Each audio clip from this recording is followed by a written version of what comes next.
Your just check it.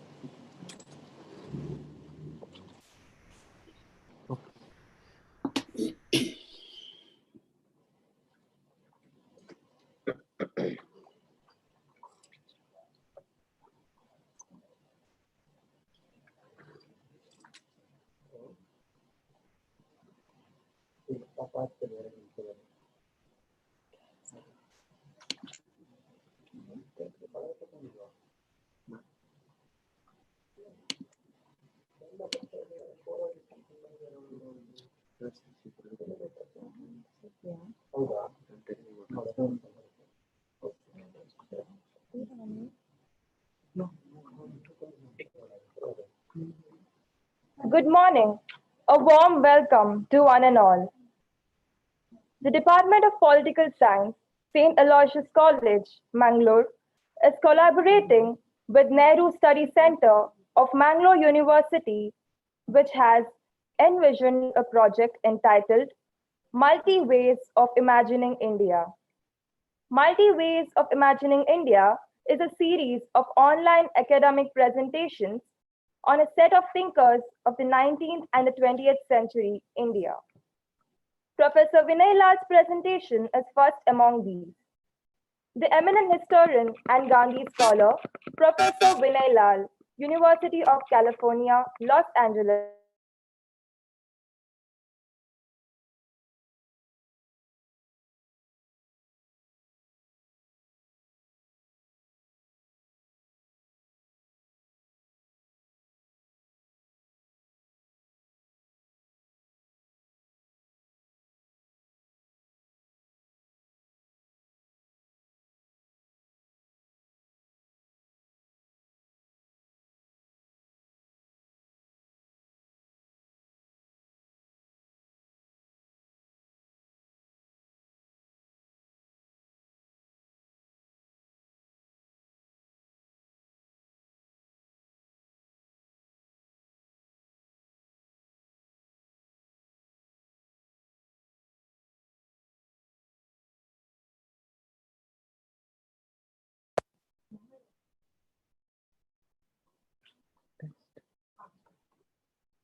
Start again, please.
good morning. Good morning. A warm welcome to one and all. The Department of Political Science, St. Aloysius College, Mangaluru, is collaborating with Nehru Study Center of Mangalore University, which has envisioned a project entitled Multi Ways of Imagining India. Multi Ways of Imagining India is a series of online academic presentations on a set of thinkers of the 19th and the 20th century. Professor Vinay Lal's presentation is first among these. The eminent historian and Gandhi scholar, Professor Vinay Lal, University of California, Los Angeles, will make the thematic presentation on Gandhi and ethics of nursing, a pedagogy in times of coronavirus. Before we formally inaugurate the program, Dr. Divya Shetty, Assistant Professor at PG Department of Chemistry, will invoke the rendition Vaishnava Janato, accompanied by Mr. Ruben Machado, Assistant Professor, Department of Journalism on the flute.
The director in charge, Professor Rajaram Tolpadi, Nehru Study Center, Mangalore University, will formally welcome the eminent scholar and all the participants of this program.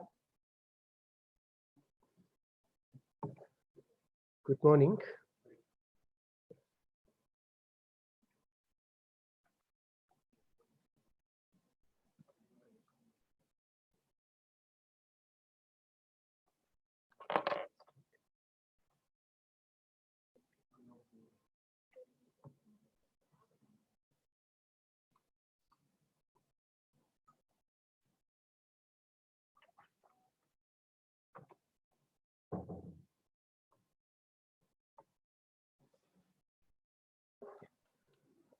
Good morning, and good evening to Vinay Lal over there in US. I'm extremely delighted to welcome you all to this very important seminar, rather webinar on Mahatma Gandhi. This is a very ambitious project that Nehru Study Center has envisioned for this entire year and also to the next year. So we would actually start this program today, and we hope to continue this until next October 2021. We have chosen over 25 very eminent Indians on which different scholars will be making their presentations at different points in time. In this context, I I think we have with us a very eminent scholar on Gandhi, and I cannot think of anyone else but Professor Vinay Lal to make a presentation on Gandhi, particularly on a topic which I think is very crucial today. The coronavirus and the kind of ethics required in the context of coronavirus. I'm extremely pleased to have Professor Vinay Lal here for our webinar. I'm welcoming him to this webinar. I'm again very delighted to have our Vice Chancellor, Professor P.S. Edapadithaya, who has been very affectionate and very helpful, in terms of organizing different kinds of programs that Nehru Study Center has been organizing for the last 3 years.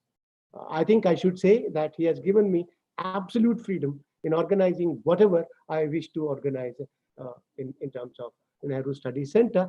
And this kind of a freedom has actually enabled me to envision different kinds of basically academic programs for the last 2 years, and I hope to continue it in the coming years as well. I'm welcoming Professor P.S. Edapadithaya, our Vice Chancellor, for this webinar.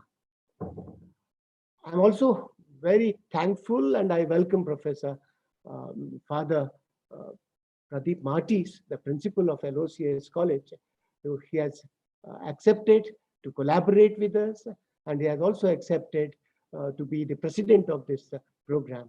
And he has always been very helpful in whatever programs that Nehru Study Center has been doing for the last 2-3 years. I welcome you, sir. I should also make mention of my registrar, Raju Mogavira, who has been very friendly and very helpful in organizing programs. I'm not very sure whether he will be part of this program today, but then in absentia, he has been very helpful to me in organizing this.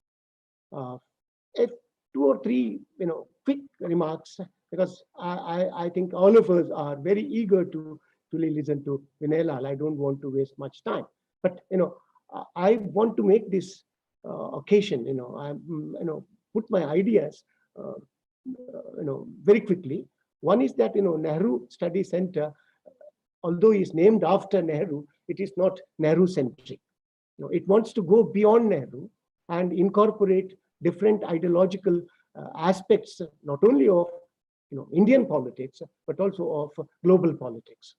And therefore, there has to be a certain intellectual open-mindedness to include different kinds of voices, different kinds of ideological perspectives, into Nehru Study Center, and make Nehru Study Center a very contemporary kind of a platform, a contemporary kind of an academic platform, which does not close itself to any kind of ideological perspective. But the point is that this is an academic platform, and it wants to keep the critical faculty, open, and that all kinds of ideas should come into this. And this is actually the Gandhian message that let all ideas come to us. But we should be firm in terms of where we stand and what we want. So it is in that spirit, in that Gandhian spirit of open-endedness, I think we are organizing all our programs, and particularly this particular series of lectures on the 19th and 20th century intellectual history of India. And our choice has also been very diverse, and we have tried to include different national and regional thinkers into this fold, so that we will be able to have a very enriched kind of idea of India, very pluralistic, multicultural idea of India, which I think is the most important requirement of our time. By saying this, I want to close, and I welcome all the dignitaries here, my Vice Chancellor, Principal, Registrar, and all the dignitaries, friends, colleagues. Thank you.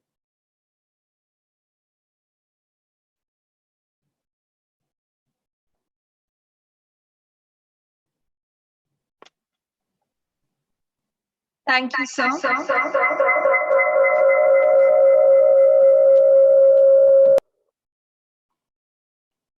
The series of multi-ways of imagining India will be formally inaugurated by the Vice Chancellor of Mangalore University, Professor P.S. Yadapaditaya. I request Sir to deliver us his inaugural address. Thank you. Good morning to everyone. At the very outset, let me offer greetings from Mangalore University.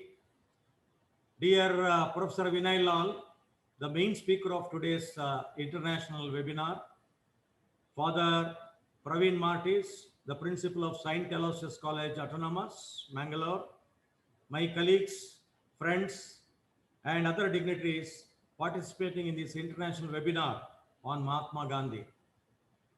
At the very outset, let me say that I am pleased to inaugurate this important event organized jointly by Nehru Study Center, Mangalore University and St. Aloysius College Autonomous, Mangalore. Nehru Study Center, Mangalore University has been established by the government of Karnataka. It is an academic platform organizing divergent kinds of programs involving teachers, students, and communities of people in and around Mangalore. The objectives of the center are not just confined to popularize the ideas and concerns of Pandit Jawaharlal Nehru alone. Instead, it wishes to go beyond Nehru in regenerating sensitivities towards normative issues of Indian politics among people. In other words, Nehru Study Center is constantly engaged with evolving critical perspectives on Indian history, society, and politics. As part of this engagement, the center is organizing a series of webinars on the intellectual history of modern India. We find it apt to begin our intellectual journey with M.K. Gandhi, called as Mahatma in reverence and Bapu in affection by all of us. Who else would be the most appropriate person to speak on Gandhi than Professor Vinay Lal? Professor Vinay Lal has been an eminent historian and prolific scholar on Gandhi. We are greatly honored to have him with us today. He is going to speak to us on Gandhi and the ethics of nursing, a pedagogy of care in times of coronavirus. This, I think, is the most relevant theme for our time. I wish to remind you, this is just a beginning.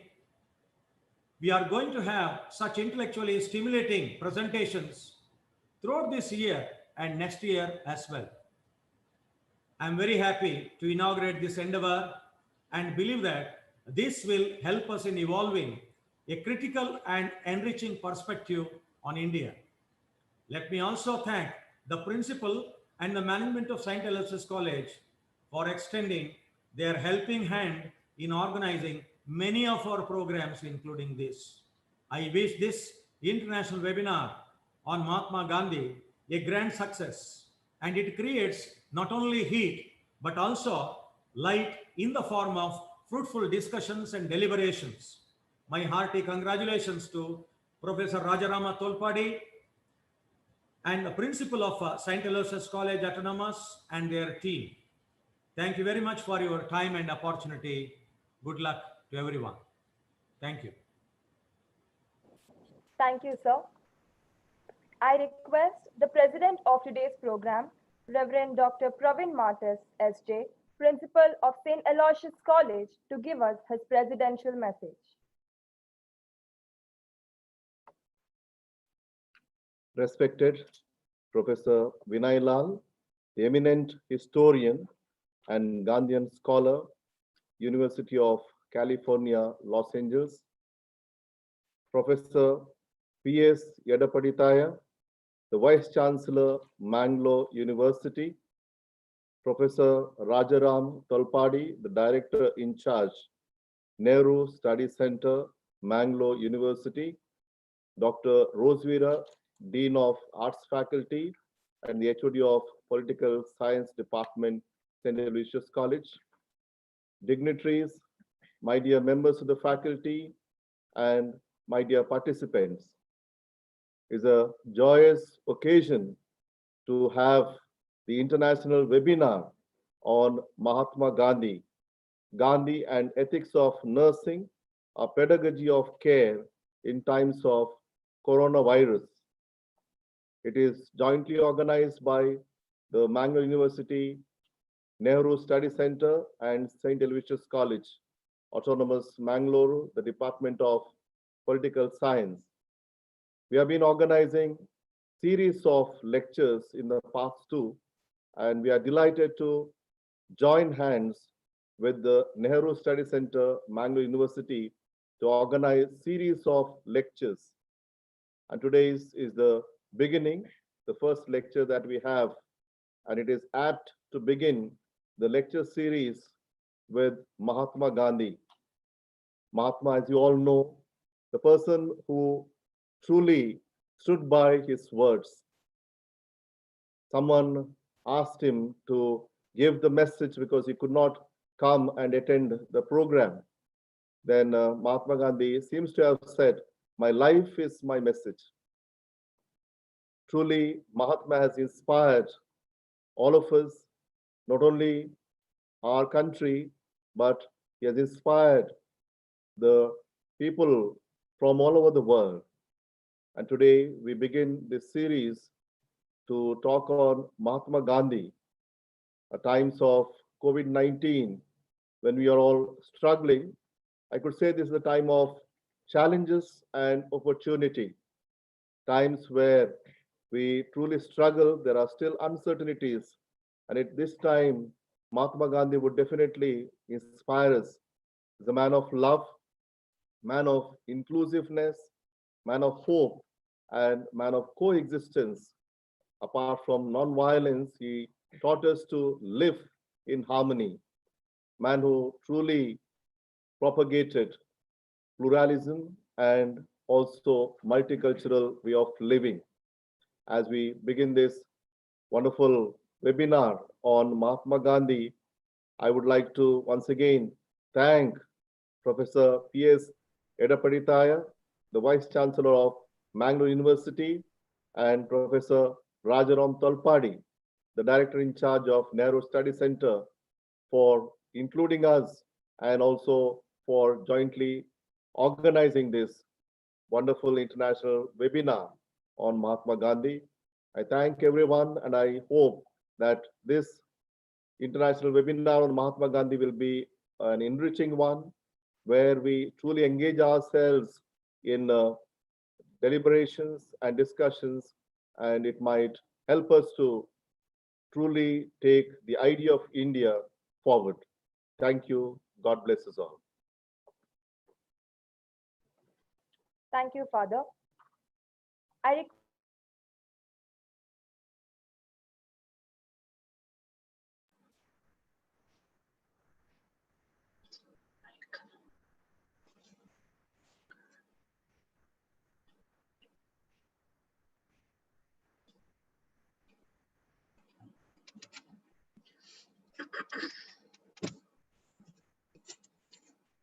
It is my proud privilege to introduce the distinguished speaker of this webinar, Professor Vinay Lal. Professor Vinay Lal is a well-known cultural critic, writer, blogger, and professor of history and Asian American studies at the University of California, Los Angeles.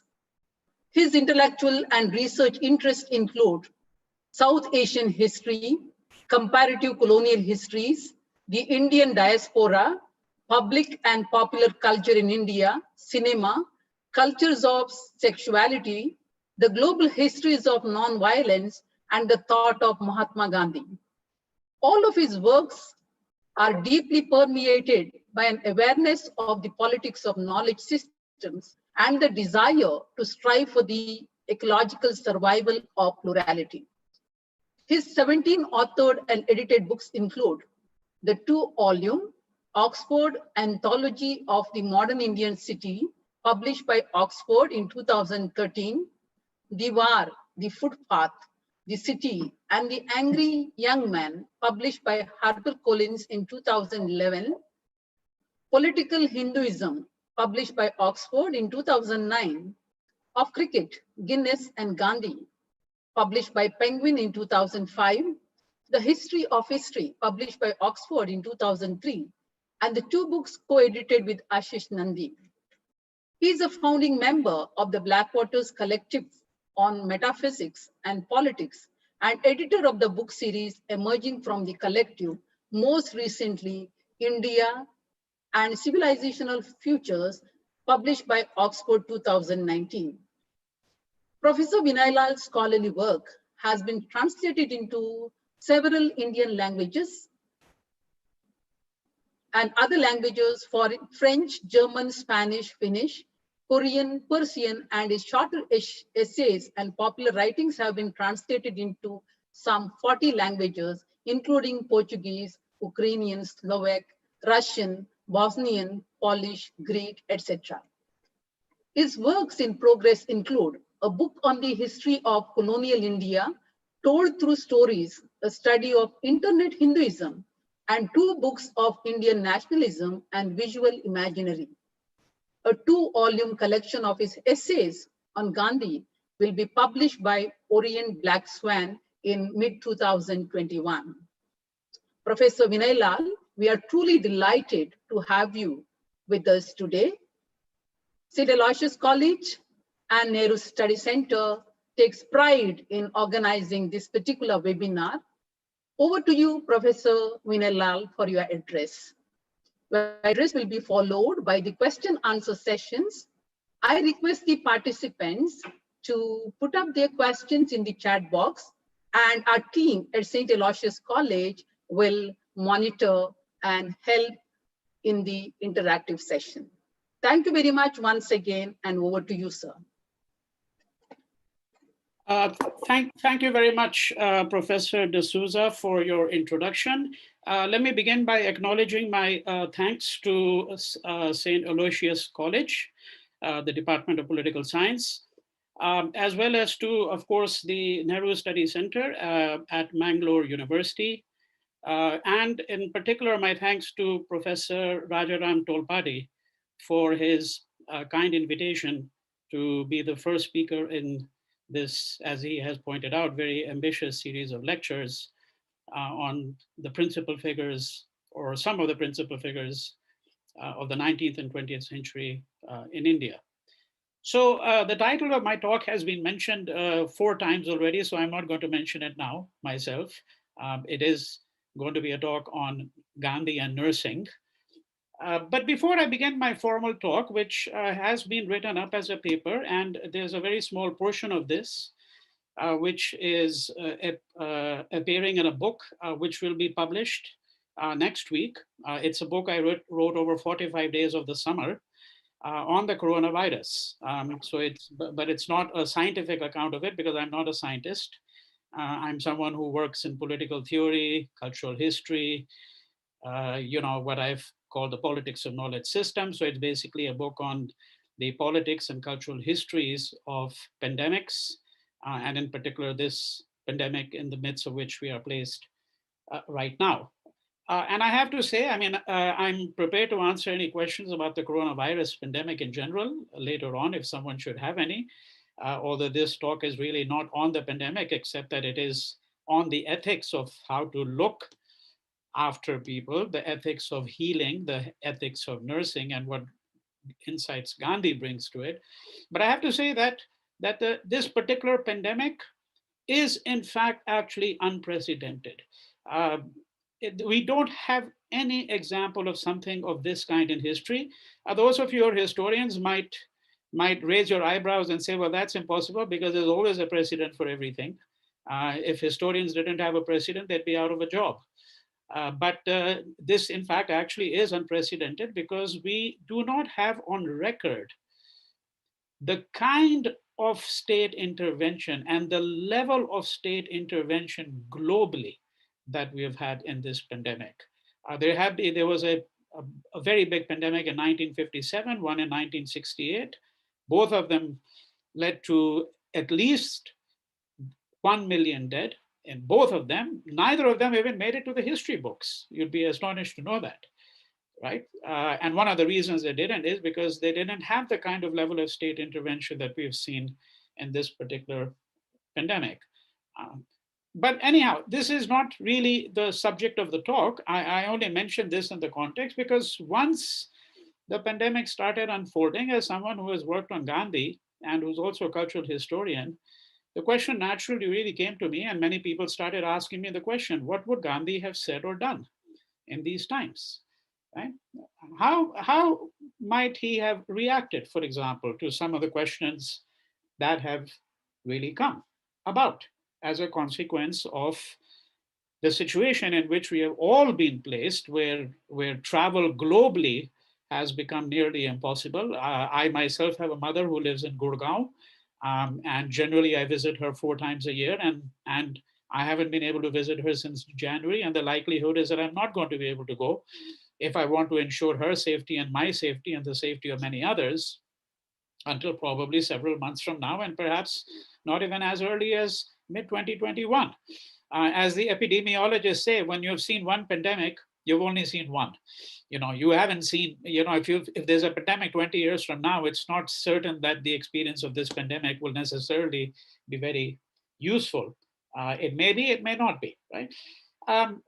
But the other fundamental question, and this is all by way of a preface, because I haven't gotten into the substantive nature of my remarks here. The other fundamental question that I want to think about, and I'd invite you to think about with me, is how does one think of nonviolence in these times? And I mean, in particularly in respect to the coronavirus, because of course there is an occasion to think about nonviolence globally today.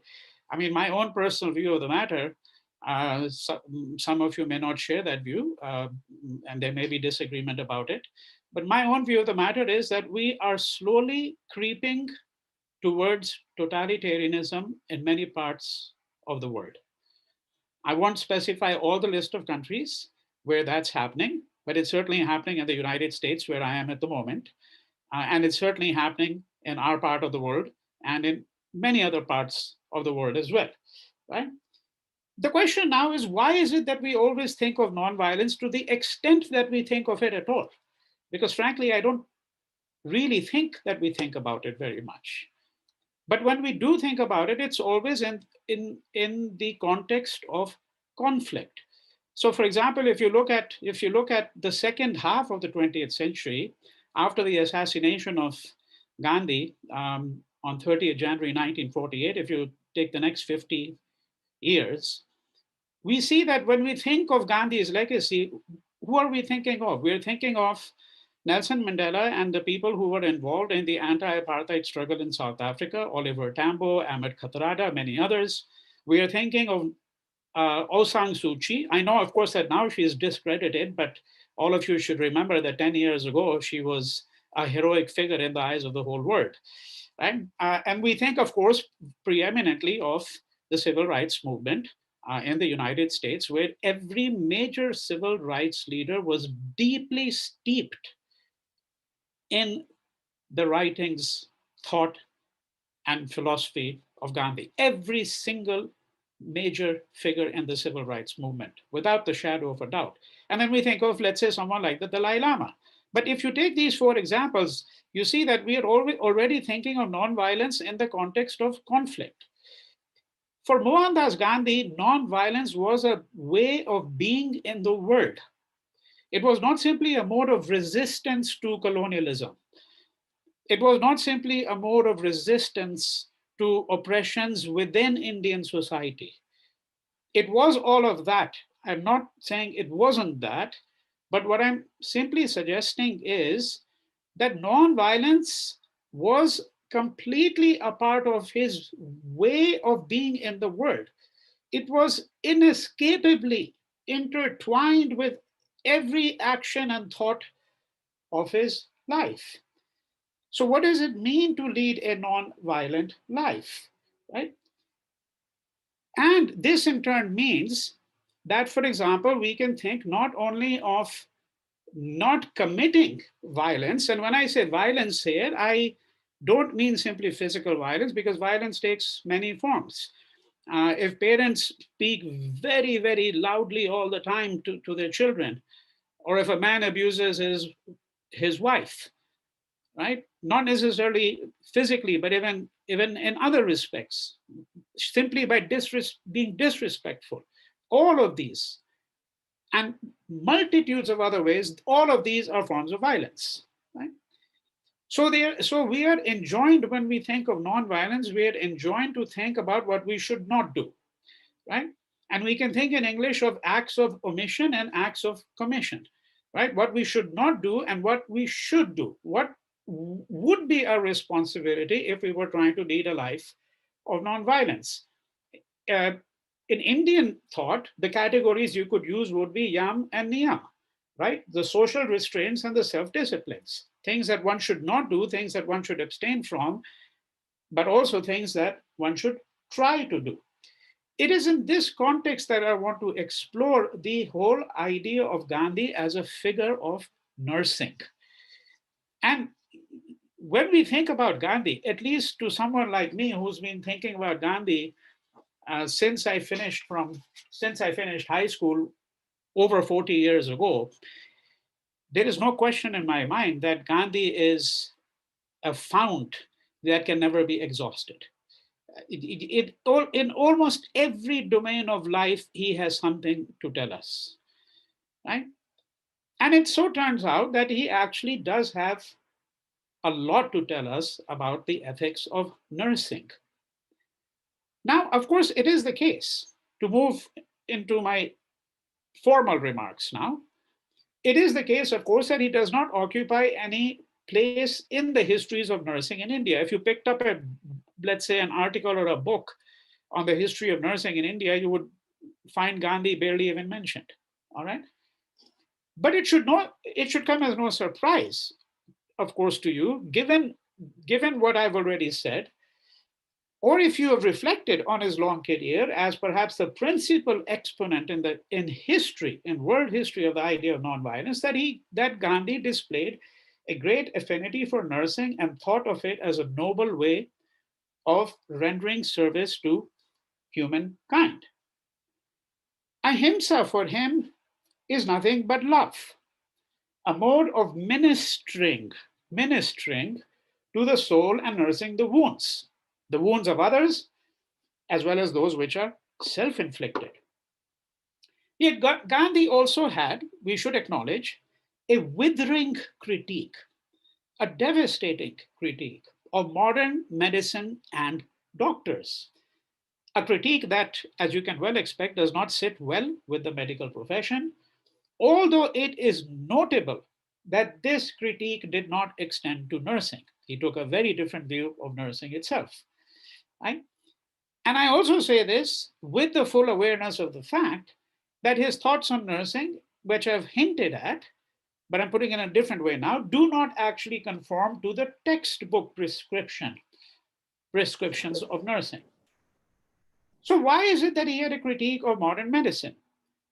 He viewed modern medicine as animated by the evil of vivisection and plagued by the profit motive, but his critique of it has other socio, ethical, political, and philosophical dimensions that are far beyond the scope of the present paper.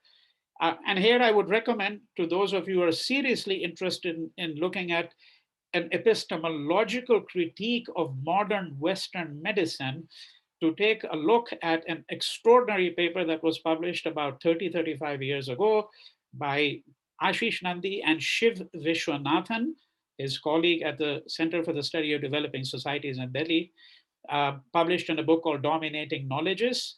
And the article is called Modern Medicine and Its Non-Modern Critics, right? And a portion of that paper is devoted to the views of Gandhi. Not the entire paper, just a very small portion of the paper. Now, in his 1909 treatise, Hind Swaraj on Indian Home Rule, which is increasingly being viewed as the most fundamental expression of his ideas, although it does not have the kind of traction that his autobiography still has.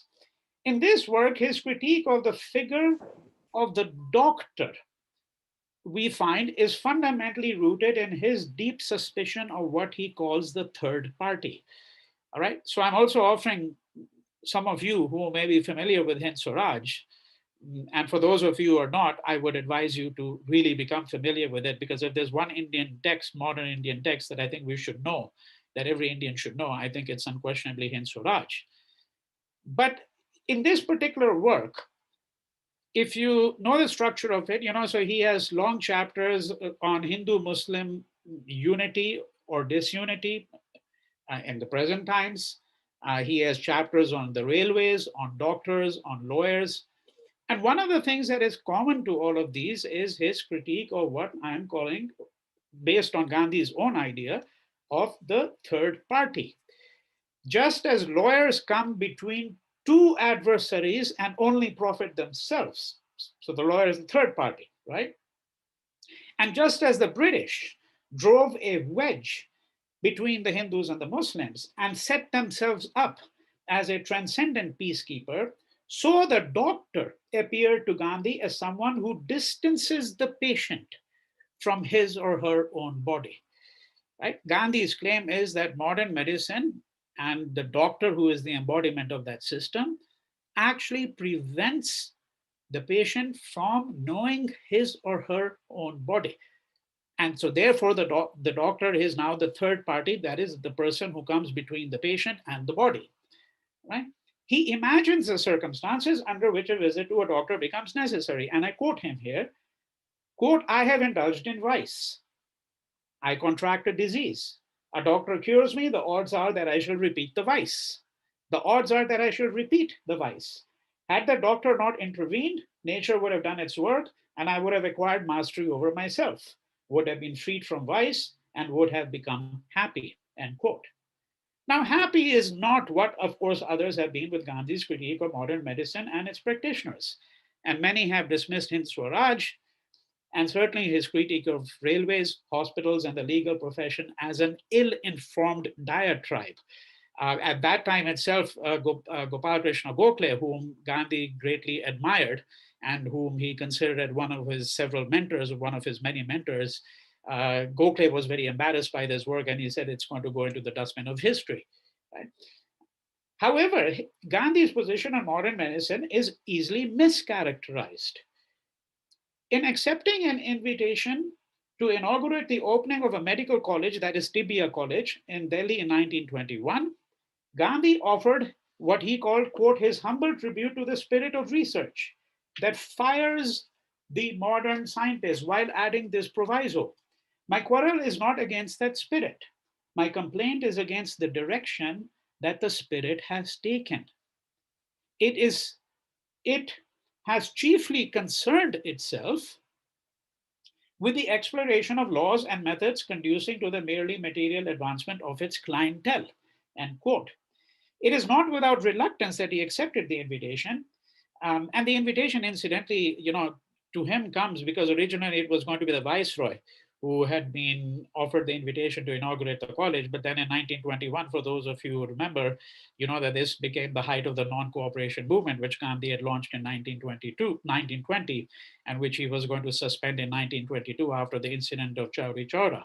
But this was the height of it. So obviously at that time, would have been very awkward for the viceroy to come. And so in place of the viceroy, it was Gandhi who was invited, right? But he says that his reluctance to accept this invitation comes from the fact that he wants his audience to know that I hold strange views on medicine and hospitals and have scrupulously avoided any special contact with such institutions, end quote. And yet, as he told a German visitor who met with him in 1937, so this is 16 years later, he did not, quote, despise all medical treatment, did not. I know we can learn a lot from the West about safe maternity and the care of infants, end quote. If then his outlook on medicine still remains unacceptable to many, on the question of nursing, however, he adopted views that may be rather more agreeable and even admirable to most people, most particularly at this time of the coronavirus pandemic, when healthcare practitioners are being celebrated the world over as frontline workers who have put their lives at risk.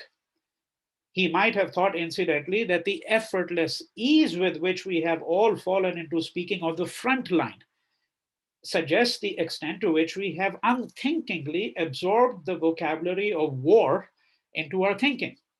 Even if he would have understood the spirit in which we have been all called to recognize and applaud the altruistic behavior of those, particularly nurses, who have become part of the course of essential workers. Indeed, it is not too much to say, as shall become apparent in due course, that he thought of nurses, not doctors, as essential. And in this respect, he seems to be characteristically contrarian in his thinking, very unconventional in his thinking. Now, at the time that Gandhi transitioned into adulthood, one name entirely dominated the public perception of nursing, at least in the Anglophone world and the British Empire.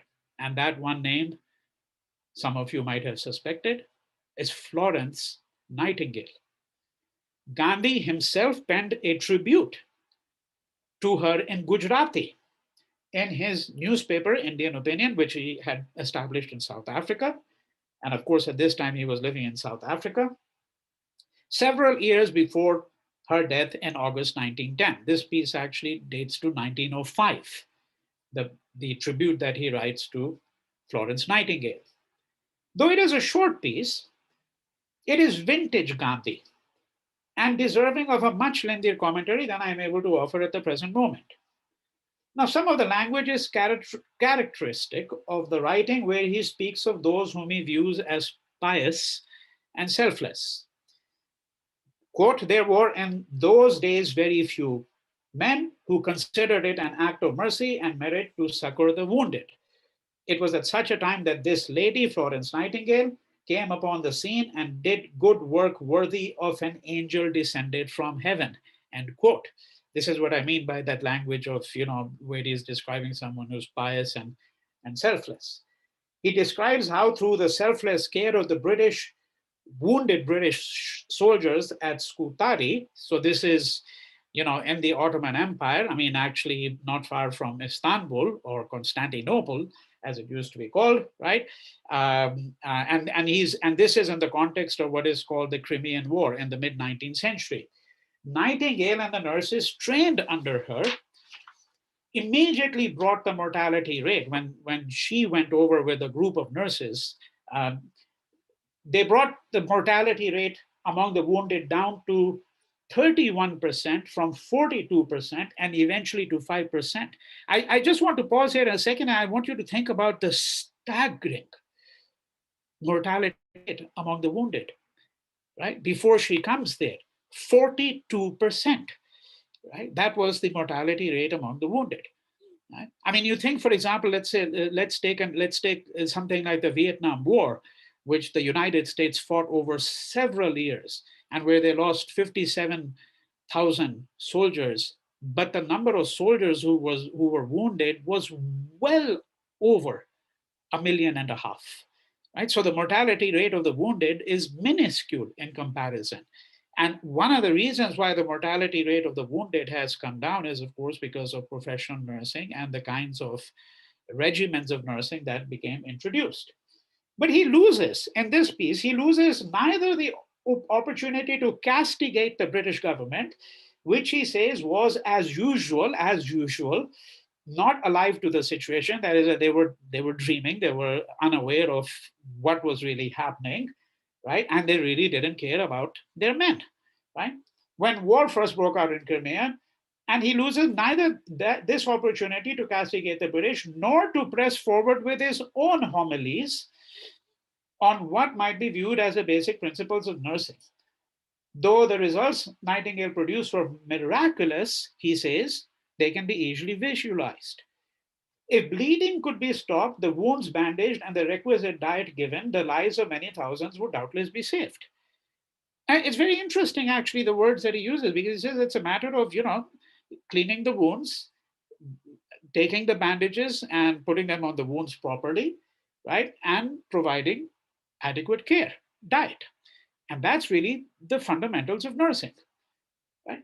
The only thing necessary, I'm quoting him now, was kindness, which Miss Nightingale provided, end quote.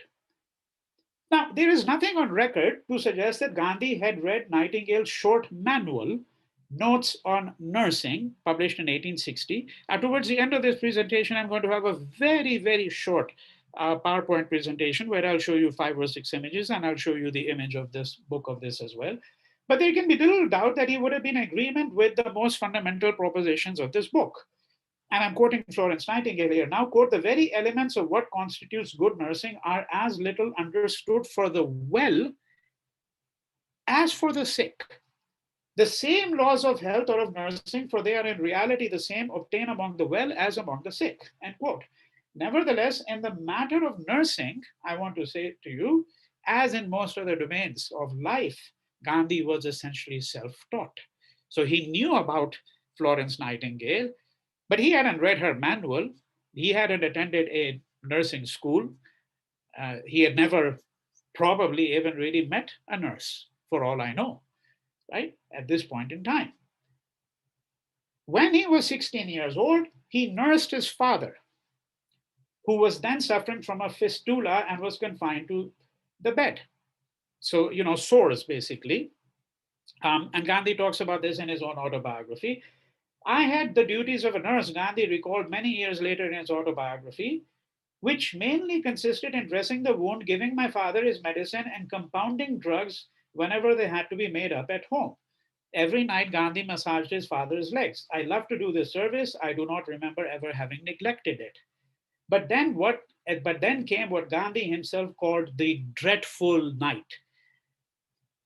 Overtaken by the carnal urge, Gandhi left his father's bedside to share the bed with his wife Kasturba, to whom he was married when both were 13 years old. He had been with her for all of 5 minutes when a knock came on the door. He opens the door, the servant announces, your father has expired. In the centenary year of Gandhi's birth, in 1969, that is, in an influential book called Gandhi's Truth on the Origins of Militant Nonviolence, Erik Erikson would go on to argue controversially that this incident and Gandhi's guilt over it exercised an incalculable influence on his life. This is not to say that I necessarily agree, but this was an argument made by Erik Erikson. Whatever the merits of Erikson's view, Gandhi's interest in nursing can be traced to this incident. There would be other occasions far too numerous to enumerate where Gandhi would find the opportunity to nurture his instinct for nursing within the ambit of the larger extended family. So just as Gandhi learned about Satyagraha at home, we should always remember that. Because when we think of Satyagraha, we think of the anti-colonial movement. And Gandhi says, I learned about all of these things at home, and I generally learned about them from my mother, right? And it is within the ambit of the family first, the extended family here now, that Gandhi really becomes a nurse first, right? So after his father, now I'm moving to the next set of incidents. Gandhi found himself in Bombay in 1896. Now, at this point in time, he was actually living in South Africa, but he was returning to India every now and then. I can't get into the history of all of those occasions. But in 1896, Bombay was being decimated by bubonic plague. And he chose to spend day and night by the bedside of his brother-in-law, who had taken seriously ill, and whose own wife, that is Gandhi's sister, was not equal to nursing him. Gandhi could not save his life. However, as he was to write years later in his autobiography, my aptitude for nursing gradually developed into a passion. So much so that it often led me to neglect my work. And on occasions, I engaged not only my wife, but the whole household in such service. End quote. In 1918, when Gandhi was struck by the in 1918, when India was struck by the so-called Spanish flu, that is an influenza of 1918-20, which, let me advise all of you, in case you're not aware of it, that according to modern scholarly studies, killed 50 to 100 million people around the globe. And you have to remember that the population of the world at that time was 2 billion, right? And 50 to 100 million is an astronomical number. Remember that the coronavirus now has killed 1 million, but the population of the world is 8 billion, almost 8 billion today. So so the number of people lost today thus far is a minuscule fraction of the number of people who were killed during the Spanish flu. And of that 50 to 100 million, it is estimated that at least 15 million died in India, at least 15 million, possibly as many as 18 million, especially if you include the so-called native or princely states, all right? So in 1918, when India was struck by the so-called Spanish flu, Gandhi was taken seriously ill. Some have thought that he too had been afflicted with that malignant influenza. And Laura Spinney, in her recent book called Pale Fire, also argues that, but she's entirely incorrect. I can say that with confidence because Gandhi did not have the Spanish flu or the influenza. And there are a number of sources which make that very clear.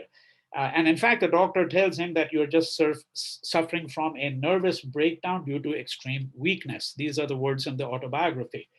Though Gandhi remained free of infection, his own nearness to death was brought home to him by the fact that he had lost his grandson, Shantilal, as well as his own daughter-in-law, Gulab, to the plague. To the extent that scholars have paid any attention whatsoever to Gandhi's lifelong passion for nursing among a wider public, now moving outside the ambit of the home and the family, the narrative generally begins with his initiative in setting up an Indian ambulance corps, consisting of 1,100 volunteers during the Boer War in South Africa in 1899. We must recall that Gandhi had made South Africa his home and he spent 20 years there before returning to India for good in January 1915. The South African years are vitally important. More particularly if we consider that Gandhi had acquired experience of nursing under conditions of a pneumonic plague epidemic, which somewhat resonate with the contemporary experience of COVID-19. In 1904, as he details in his book Satyagraha in South Africa, published in 1928, which recounts the struggle waged by Indians in South Africa to oppose racism and gain political recognition, Gandhi was settled in the Johannesburg area at this time, where he had established a law practice. Early that year, he was to write, "A virulent plague broke out among the Indians in Johannesburg. I was fully engaged in nursing the patients." He describes his own contribution modestly. However, the autobiography offers a somewhat more detailed account in 2 short chapters entitled The Black Plague I and The Black Plague II. Gandhi and his friends took possession of a vacant house by breaking in its locks, and shifted 23 Indians suffering from the scourge, nursing them through the night. Let me just explain a little bit of context here so you understand. So in Johannesburg, South Africa, incidentally, at that point in time, I'm using the word a little anachronistically, just a little bit, because the Union of South Africa only came about in 1905. So what you had provinces. So you had, for example, the Cape, you had Natal, which is where actually Indians had first gone as indentured laborers.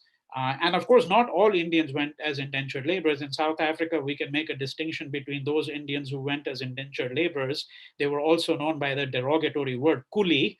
And then there were those Indians who paid their own way because they went there as merchants, for example, which is how Gandhi arrived there, not as a merchant, but he was invited by Baba Abdullah, whose family was from Porbandar. And Gandhi was invited to South Africa because Baba Abdullah needed a lawyer to help him with his work, okay, in that part of what then became in 1905 South Africa, the Union of South Africa, right? And in Johannesburg, the Indians were living in a part of town which was known as Coolie Town.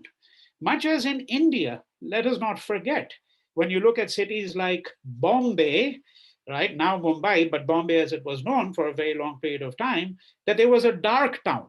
And this is where all the Indians lived. And if you know, lots of Indian cities, particularly in North India, you go to, for example, you go to Delhi, you go to Kanpur, you go to Meerut, cities such as that, they have a cantonment area, right? And that cantonment area was the area which was really for the British. It was for the military, but then you had the civil lines attached to that.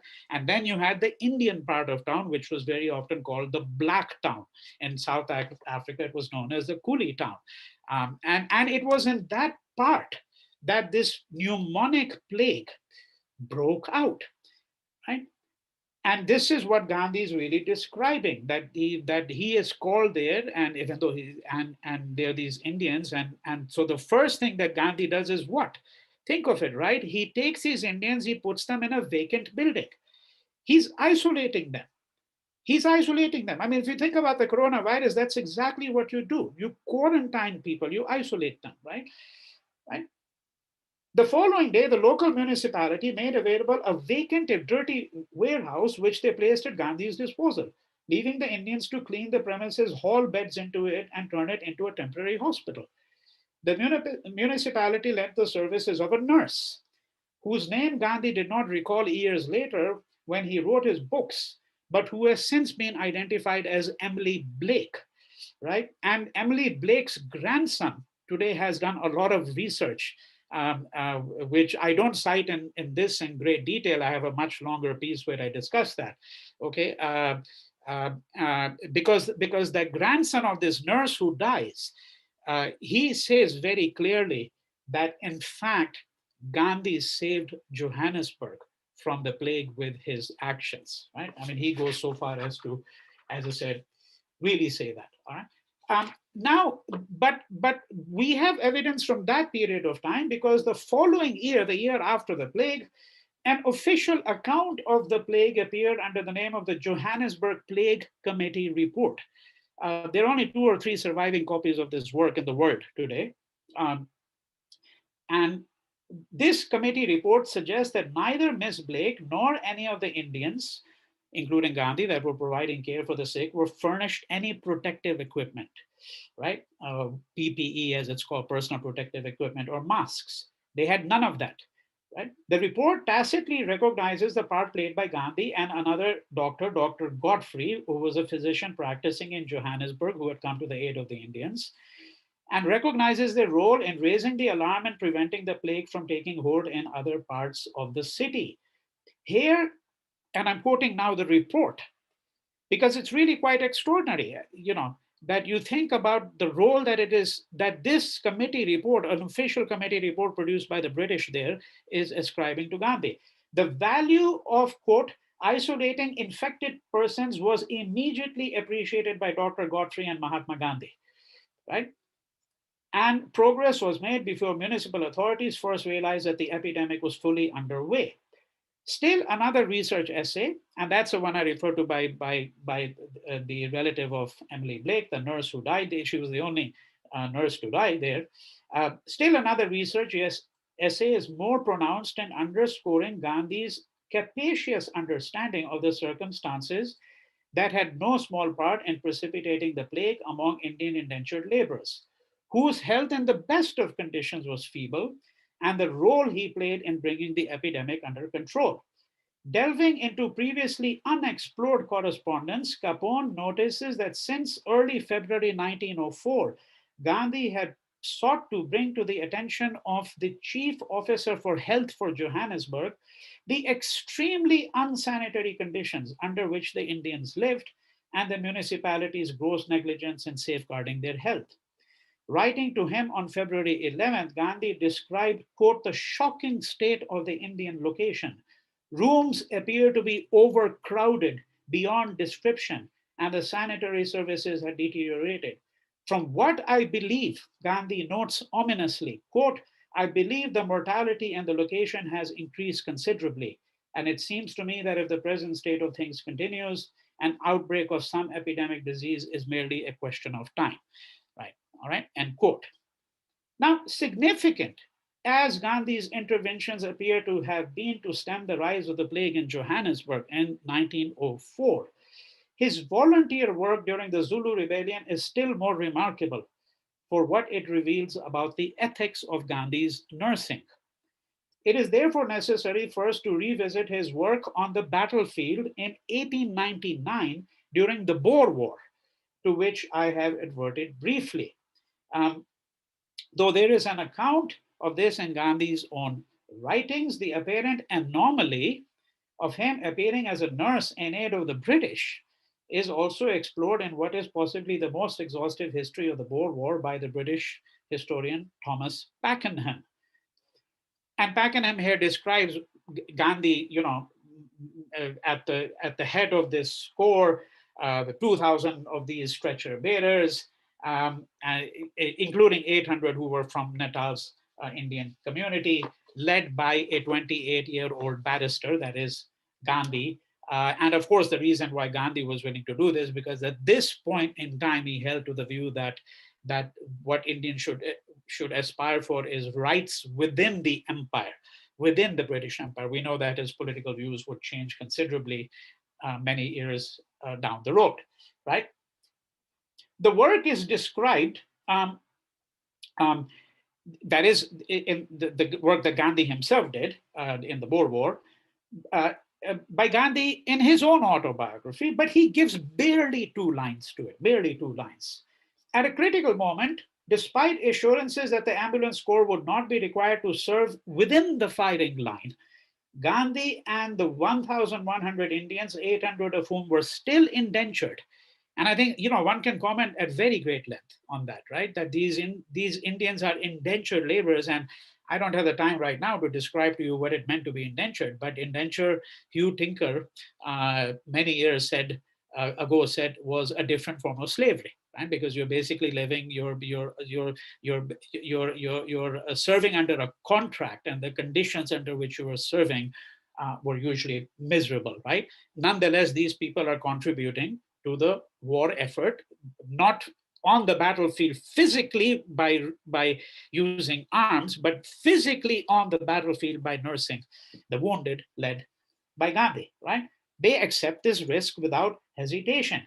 And Gandhi says, during these days, we had to march from 20 to 25 miles a day, bearing the wounded on stretchers. Remarkably, Gandhi rendered his assistance to the British, as I've already suggested, though his own sympathies were with the Boers. As he explained in his autobiography, I felt that if I demanded rights as a British citizen, it was also my duty to participate in the defense of the British Empire. Now, less than 10 years later, Gandhi again found himself raising the Natal Volunteer Ambulance Corps, occasioned by what is known as the Zulu Rebellion.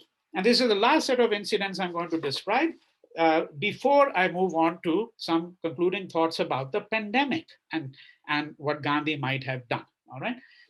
The year 1906, this is a very crucial year, okay, is recognized by scholars as a pivotal and doubtless a transformative moment in his life. He took a vow of celibacy and abjured all sexual relations, even with his wife, for the rest of his life. And this on the grounds that he had come to the conviction that procreation, I'm quoting him, that procreation and the consequent care of children were inconsistent with public service, end quote. Now, it is not possible at this juncture to delve into the intricacies of this decision, except to say that, oddly enough, the many scholars who have probed the subject of Gandhi's views on sexuality have not considered the manner in which the vow came to fruition when he was nursing the wounded Zulus. So it was when he was nursing these wounded Zulus, Africans, it is at this time that Gandhi takes the vow of celibacy, right? And so there's a strange connection between nursing and celibacy, and even more strangely, or perhaps not so strangely, it echoes, of course, the views of Florence Nightingale herself, who remained celibate her whole life, remained single her whole life, and I think that she herself was actually very much of the view that if you were celibate, it was a way to render service more productively. The kind of service that she's speaking of, nursing care, rendering service to the public. All right. But I think the matter is more complex. 2 decades ago, in a lengthy paper on the politics of Gandhi's sexuality, I suggested, contrary to the still dominant view that Gandhi's outlook was characterized by an unhealthy and even repulsive form of sexual puritanism, that it is critical to distinguish, I argued, between his repudiation of the sexual act on the one hand, and on the other hand, his love of intimacy and sexuality. Sex and sexuality are not the same. When he took the vow of celibacy, Gandhi did not thereby abjure or give up touch, nor proximity to the bodies of others. Both, I would argue, entirely central to his conception of nursing, right? And I want you to think about touch, because what is it that we cannot do now? During the times of the coronavirus pandemic, we cannot touch others, right? We're asked to keep a distance of, 6 feet, right? And some of the most heartbreaking stories from all over the world is people who have died without their family, their friends being present because they cannot be close by, right? So we have to think about touch. I'm going to get back to it in a moment. But let us hear what Gandhi has to say further. He says, I was delighted on reaching headquarters to hear that our main work was to be the nursing of the wounded Zulus. The medical officer in charge welcomed us. He said white people were not willing nurses for the wounded Zulus, that their wounds were festering, and he was at his wit's end. He hailed our arrival as a godsend for these innocent people. And he equipped us with bandages, disinfectants, etc., and took us to the improvised hotel. The Zulus were delighted to see us, end quote. The festering wounds of which Gandhi speaks were a consequence of the floggings by which the Zulus were browbeaten into submission. These floggings had caused severe sores which had been left unattended. Their protocols of war prevented the British from tending to the wounded Zulus. And as we have seen, Gandhi remarks that white people were not willing nurses for the wounded Zulus. The white people wouldn't touch these Africans. So Gandhi, who had been appointed Sergeant Major of the Corps, commanded a number of men who assisted in tending to the wounded Zulus. Here he resumes his narrative, and I quote, the white soldiers used to peep through the railings that separate us from them and try to dissuade us from attending to the wounds. And as we would not heed them, they became enraged and poured unspeakable abuse on the Zulus, end quote. White people were unwilling to nurse the Zulus, but their voyeurism, but then they're peeping through. So it's their voyeurism as they peep through the railings while the Indians attended to the wounded men is glaring.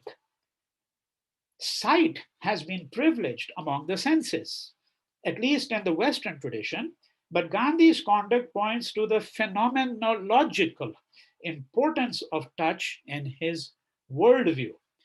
And this is where I come back to COVID-19, because one of the greatest calamities of COVID-19 is that, contrary to what we are ordinarily called upon to do when confronted by a grave disaster, it demands of us, COVID demands of us, that we isolate ourselves from others, build fences, and forego the often intimate and unspeakably beautiful pleasures of touch, right? Your grandfather or grandmother is passing, the grandchild wants to touch them. It's that intimacy, that beautiful moment of touch that we are unable to engage in, right? So here what we have here also is we have a dialectic here where we have to think about the sensorium. We have to think about sight and touch and what is the relationship of the two, right? And why is it that in the Western tradition, I'm suggesting sight is elevated, and in the Indian tradition, actually it was touch. Even though in the Indian tradition, we also have the notion of darshan, right? The gaze, but that's a different realm that we're speaking about here. What is equally inescapable in the magnanimous ethics of hospitality behind the nursing of the Zulus is this: though Gandhi craved to be accepted as a subject of the British Empire, he plunges headlong into nursing the empire's enemies. So, what might Gandhi then have thought of the present pandemic? The jeopardy in which the livelihoods of hundreds of millions of people around the world has been placed, the enormous toll it has taken of human lives, and even considering his own stated passion for nursing, of the advice of scientists and doctors that each one of us should practice social distancing. Right? What would Gandhi have thought of this idea of social distancing? Before turning to this question, it is necessary to reflect on what would be obvious to most people. When Gandhi avers or refers to his passion for nursing or invokes the occasions when he felt called upon to nurse the wounded, he calls to mind a profession that over the course of the 20th century became heavily feminized. Heavily feminized. The feminist critique of nursing as a discourse, practice, and profession has not unreasonably has torn to shreds the assumption, one that is shared by Nightingale and Gandhi, that women have a natural aptitude for nursing, or that they are by nature, disposition, and training better suited to the care of the sick than men. Feminists have put into serious question the supposition that women are especially called upon to be self-sacrificing. Now, there is a large literature on the subject, but it suffices to introduce briefly only two considerations. First, there is no gainsaying the fact that Nightingale forcefully advocated for women as nurses rather than as doctors. But the feminist critique is perhaps not sufficiently mindful of the fact that even in mid-19th century Britain and Europe, nursing was scarcely a profession for women from respectable homes. We don't realize that. But for Florence Nightingale herself to go into nursing, was in fact in many ways quite revolutionary. Nursing was commonly left to those who came from impoverished families or those women engaged in prostitution. To this extent, Nightingale's endeavor was to make nursing open to respectable or educated women, introduce professional standards, furnish women with secure employment, and liberate women from the tyranny of the home. Secondly, Gandhi's own predilection for nursing can also profitably be viewed within the ambit of his larger design, both of feminizing the public sphere and, in practice, controverting the assigned gender roles that his own writings appear to endorse. The beginning point of a Gandhian view of the pandemic is perhaps to recognize that it would have been one with Nightingale in holding to the view that whatever a patient can do himself, it is better. He was very much his own doctor and a theorist of biopolitics, which placed the responsibility of well-being upon each individual and the state. He knew enough about public health and the importance of sanitation. As I have amply demonstrated by a discussion of his idea about the imminent advance of the plague, the fact that he writes to the municipality, castigates them, right, for not having taken action, and in fact actually accuses them of criminal neglect. This phrase criminal neglect is what he uses, which is of course exactly the same phrase of indictment I would use for the president of the United States. He's essentially guilty of criminal neglect in the way in which he's handled the coronavirus pandemic. Right? But on the issue of social distancing, Gandhi would likely have displayed some ambivalence. While he would have been critical of the reckless disregard for the lives of others manifested in the behavior of those who are unable to look beyond their own wants, comforts, and drives, it is inconceivable that he would have not found it disconcerting and unacceptable that some are hiding behind the excuse of the pandemic to shun their neighbors, to introduce new hierarchies and drive a wedge between themselves and others whom they imagine are their social inferiors. Social distancing, we have to be aware, can create its own forms of ghettoization.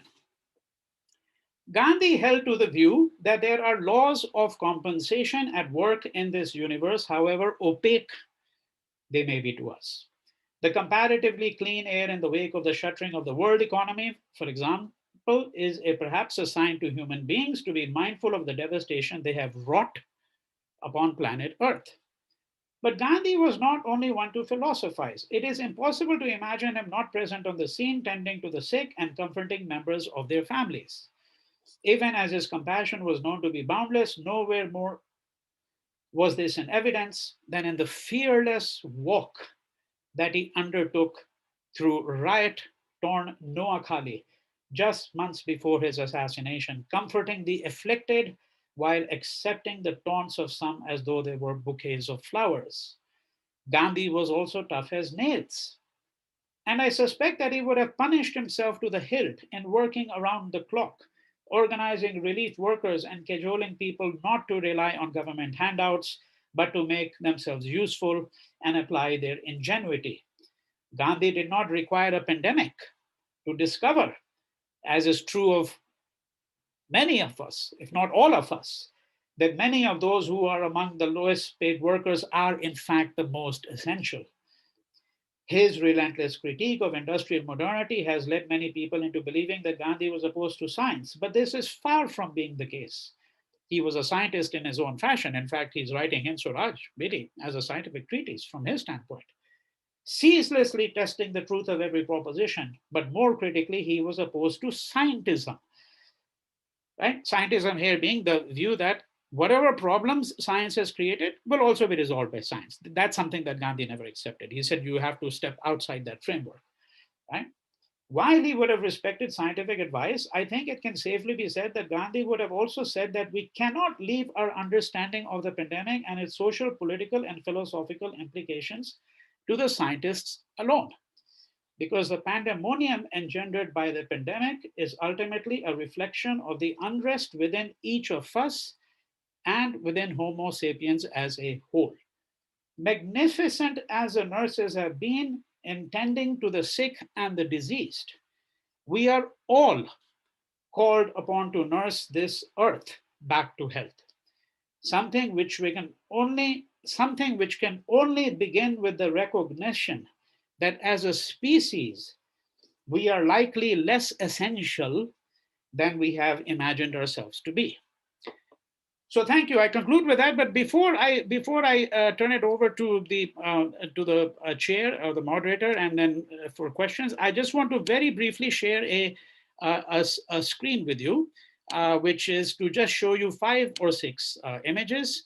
I just want to make sure, are people able to see the screen? Can the screen be seen? Yeah. Yes. Oh, okay. All right. Yeah. So let me just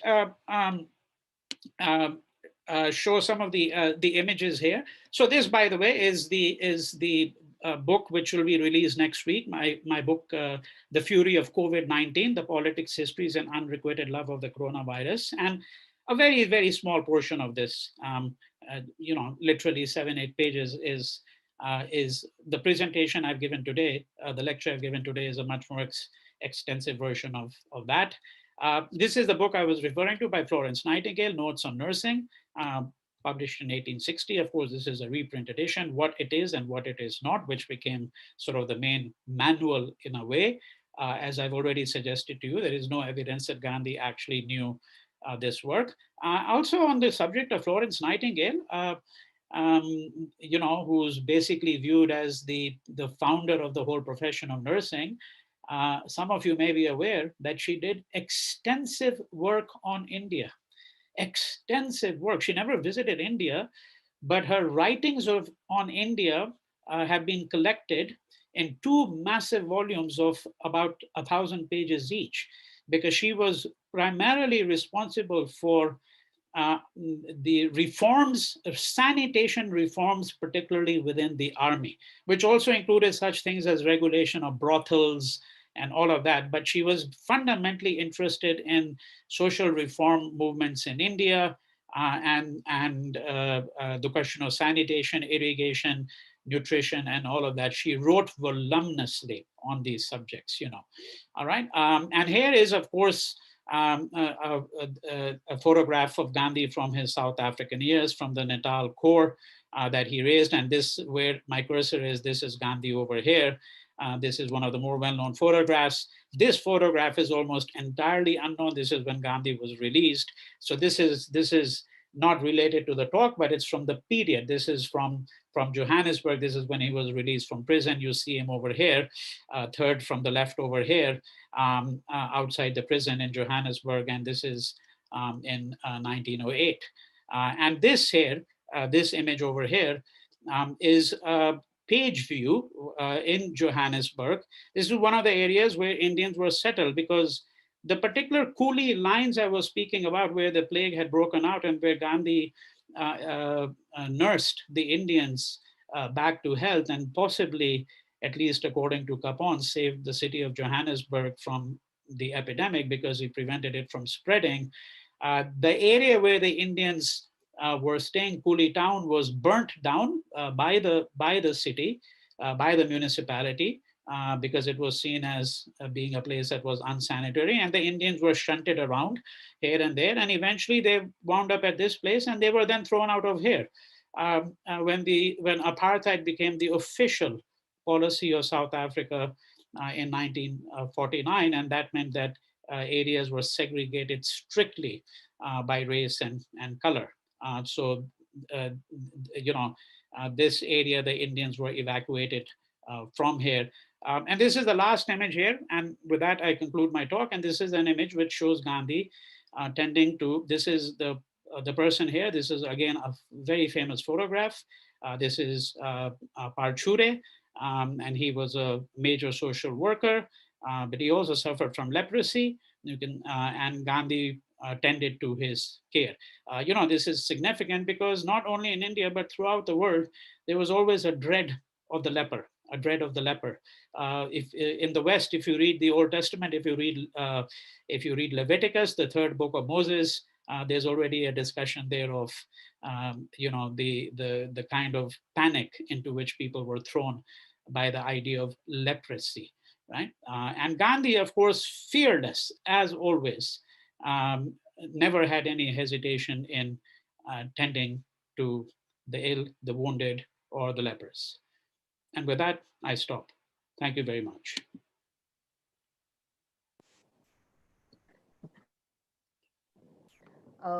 We begin with some of the questions. Thank you, sir. You have taken us right from Gandhi's childhood days to his work in South Africa and his work in India concerning nursing, his thoughts on nursing, and also giving us an idea about what Gandhi would have thought and did during the present times. The first question is by Varsha Shenoy. How far did Gandhi revise and recast the conventional notion of nursing as feminine obligation or vocation or sphere? Mm-hmm. Okay. Should I take each question as it comes, or are you going to give me related questions, or should I just address each question as you give it to me? Can I give you a set of 3 questions? Okay. Okay. Second is, Gandhi's ideals of nursing were not totally divorced from the institution of modern medicine. Could you please reflect on this? Mm-hmm. The third question is by the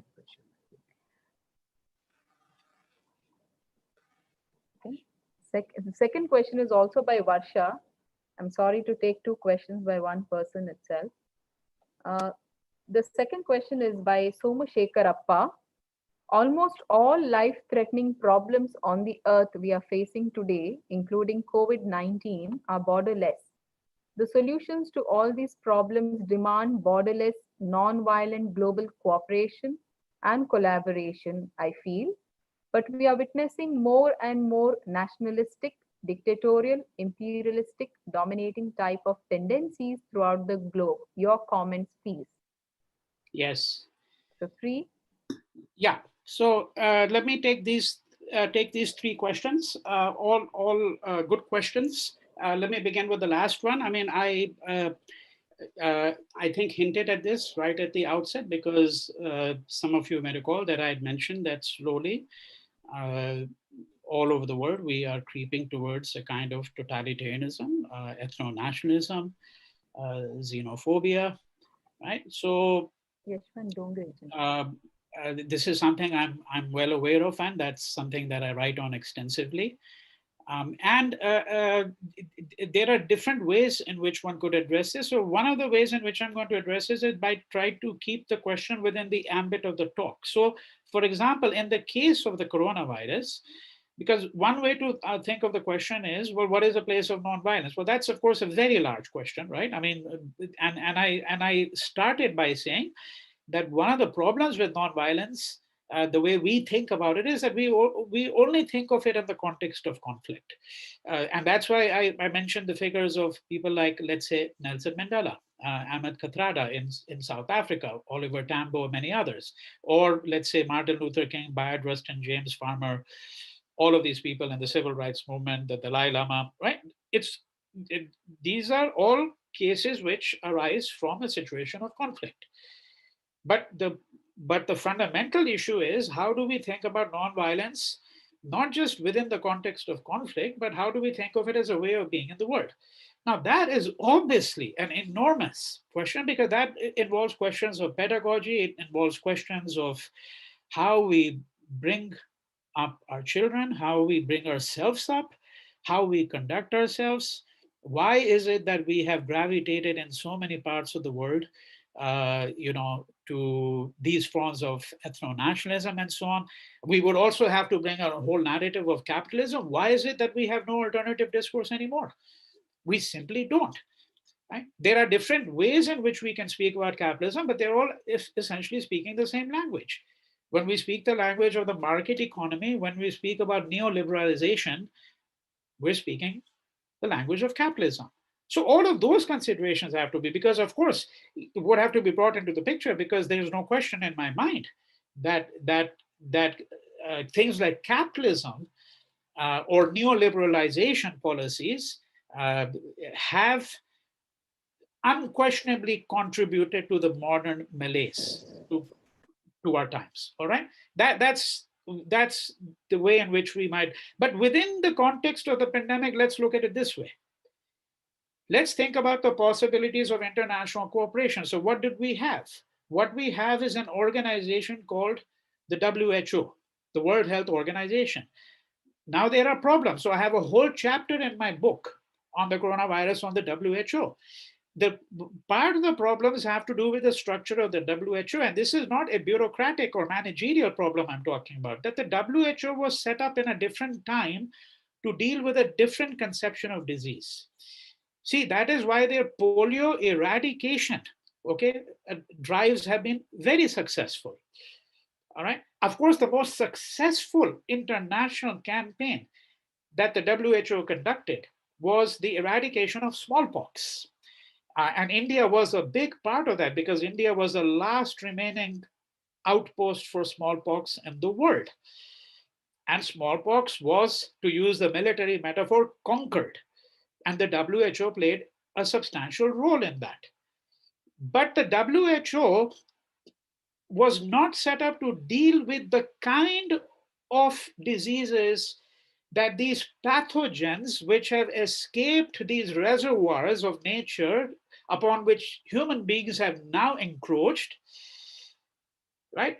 It is not set up to deal with this. And then, of course, we would have to look at the international politics. We know what Trump did. He rubbished the WHO immediately. And China, for its part, has unquestionably not been honest. And this is not the first time. I can give you an absolute assurance on that. Because when SARS happened, and what we have now is SARS-2, basically. So it's the same kind of family of viruses that we're really talking about. All right. When SARS happened, 2002-3, and again it broke out in China. And China obfuscated the truth. This is on record. All right. So even there, we are going to have to reimagine our international organizations and the international infrastructure through which we will think about problems of this magnitude. That's my answer, to number 3. Now, number 2 and number 1. So towards the end of my talk, going to the first question, which is a very good question. And towards the end of it, I did address it specifically, which is because, of course, I'm well aware of the politics of gender that we would have to think about. See, nursing is unquestionably one of those professions which has been heavily feminized, heavily feminized. And I have to say, by the way, that was not always the case. That was not always the case. We have to know the history of nursing. Because initially, as I mentioned, in the 19th century, women, if they went into nursing at all, came from lower class families. And they came, and very often these women were prostitutes, not always. All right? So when Florence Nightingale goes into it, a respectable woman from a respectable home, I'm using the language of those times, because that doesn't mean that I think prostitutes are not respectable. I'm not making that argument. I'm saying that that was a dominant view at that time, right? That for someone to like her to go into it was in fact actually quite radical, because it was mainly men who were nurses, all right? And particularly in situations of war, unquestionably so, you know. Now, when we get to Gandhi, see, Gandhi, if you read what he says, he seems very conventional, because he talks about the gender division of labor, that women's place is basically in the home. The man goes outside, works outside the home, brings home the bread, so to speak, etc., etc. Right? We're familiar with that. I don't have to elaborate upon it. But what is striking about Gandhi is that if you look at his practices, he cut that distinction down completely. And this is where we have to begin to see what exactly is really going on. Why is it that, for example, that Gandhi is much more attentive to the idea that in India, it is the action by which you will be judged. So we have to bring in, we have to distinguish between orthodoxy and orthopraxy here, all right? If you look at the ashram, and there are hundreds of accounts, hundreds, that have been written of how his ashrams are organized, the men and the women both worked on the same tasks. The men worked in the kitchen as well. The women cleaned the toilets as much as the men did. That's how the labor was divided. He was very well aware of the fact that this was a feminized profession, and this is one of the reasons why what he is doing. So he might say that, well, you know, women are better at nursing. He might say that. That's the pronouncement. But through his own personal practice, he was constantly undermining that. And I have to remind everyone here that when he forms the ambulance corps twice in South Africa, right? The Boer War and then the Zulu Rebellion, it is all men. All of the nurses who work with them are men. It was not the women, because of course it wasn't common for women to go into the public domain at all.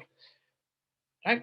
And this is not just true of Indians there in South Africa, it's true of the whites as well, because in the Boer War, the ambulance corps was 2,000 people and only 800 were Indians. The rest were actually white men, right? So is it the case that Gandhi reified actually gender? The answer is no, he didn't, you know, right? That would be my summation. But the question is very good because in the talk itself, of course, I mentioned this explicitly, but I didn't elaborate upon it at very great length. And then the second question there the question is that, is it really the case that Gandhi's ideals of nursing are really divorced from modern medicine? Well, we have to understand what we mean by modern, because you see, we would have to make a split in modern medicine between two things. One is what we might describe as pharmaceutical and surgical interventions.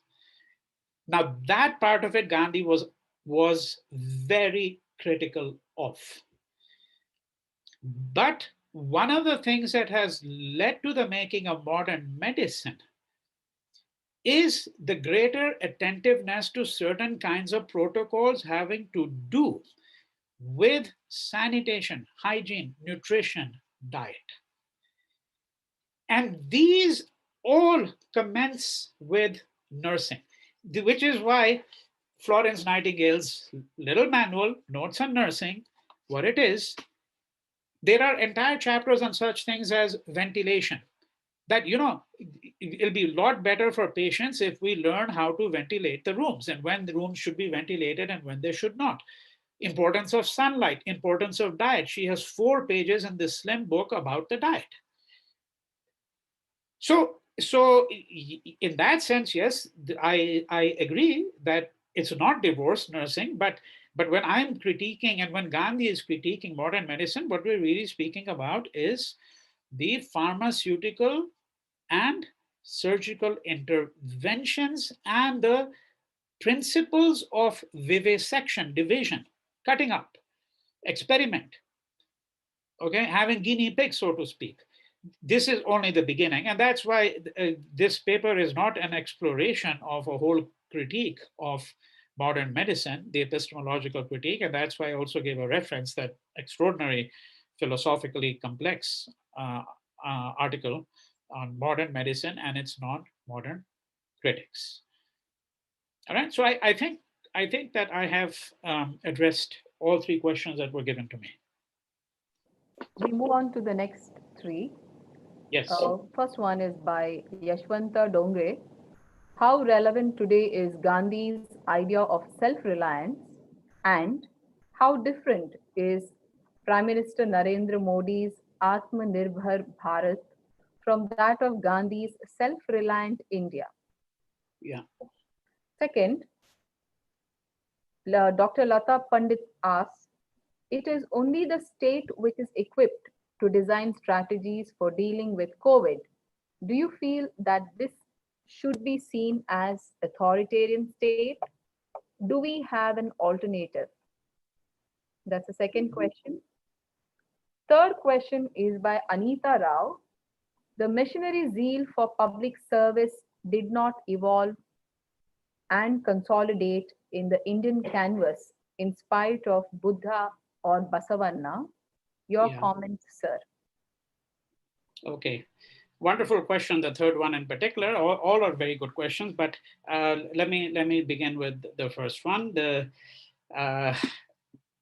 notion of self-reliance that Gandhi has and that our Prime Minister has. I don't want to be, unkind to our Prime Minister, but there is no comparison, frankly, at all, even remotely, because when you're speaking of Gandhi, you're thinking of a different order of thinking and creativity in the, not just in the Indian context, but in the global context. All right. Our Prime Minister doesn't have a single original idea because he's not a person who's given to thinking to begin with. And in fact, I'm going to so far as to say I have no hesitation in laying bare what my views are, that the present government we have is not a government that is given to reflection of any kind.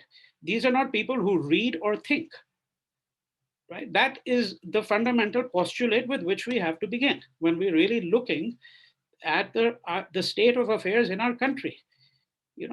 And we have to begin at that level of generality. Last year when I was in India, I'm in India 4 times a year. So, I pick up dozens and hundreds of books when I'm there every time. And so I was at the airport on my way back, and I'm at the checkout counter. I'd gotten a bottle of water at the W.H. Smith shop at the airport. And there's a book authored by Narendra Modi. So I said, let me pick it up. It's called Exam Warriors. This is a book for 5-year-old children.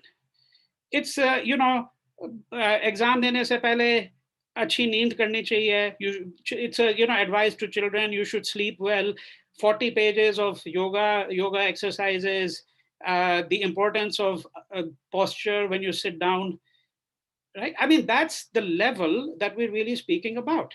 And this is the regime that has been blasting away at Nehru. If you read what Nehru writes, it's a different level of thinking altogether that we're really speaking about. So when we're speaking about self-reliance, for Gandhi, say for a Prime Minister, these are slogans. They're just slogans. This is politics. This is Gandhi. This is not politics. What you're really speaking about is a whole set of ideas that he gives you about how to be self-reliant yourself, the self-reliance of the nation, of the community, what that really means, okay? What we are called upon to do in order to strive towards that kind of self-reliance. And that means we have to first understand the notion of the self, which is why, let's just go back for a moment. Hind Swaraj, the title of the book, Hind Swaraj, Swaraj, right? Self-rule. But if you're only 3 pages into the book, you realize, and remember that the subtitle is Or Indian Home Rule, that this is not just a book about home rule, right? As Annie Besant also used to call it, that is self-determination or independence of the British from India. It is about how one governs one's own self, right? And what is the relationship between governing one's own self, which is why he has all these chapters that appear eccentric to people. Why is he talking about doctors and lawyers and all of that? Why is he critiquing them? Because what he's saying is that all of these are modes in which we lose control of ourselves first, right? So I regret to say, with all due respect to people who think differently here, that any kind of comparison between the two is absolutely uncalled for, right? I think we have to be absolutely unequivocally clear about that. Second question has to do with state intervention, the question of the state authoritarianism. Very important question. Because, and again, I can view it within the Gandhian framework, I can view it outside the Gandhian framework as well. But if you view it in the generality first, political theory has long thought about the whole question of the state. What is the place of the state, the relationship of the state to the individual, notions of autonomy. And living in the United States and also thinking about Gandhi, one of the things that is inescapably clear to me, for example, is that just as in the US, there is a deep suspicion of the state in many ways. I have to say that Gandhi himself had a deep suspicion of the state. He did. In that sense, he would be very different from some of the kinds of social workers and activists that we have today who call for state intervention in everything. Because of course, Gandhi understood that the state is the guarantor of your rights. Unfortunately, it is also the greatest oppressor of your rights. And that has been shown repeatedly in one country after another, and in one decade and one century after another. Throughout history, it has been shown. And that is one reason why he had a very profound suspicion of the state. So one of the issues that has come up with the coronavirus is that, is it going to the way, see, I started out by saying that one of the things that makes it very distinct from all the pandemics, because somebody might say, well, you know, look, you had the Black Death, the mortality rate in the Black Death in the 14th century was much higher. Yes, absolutely.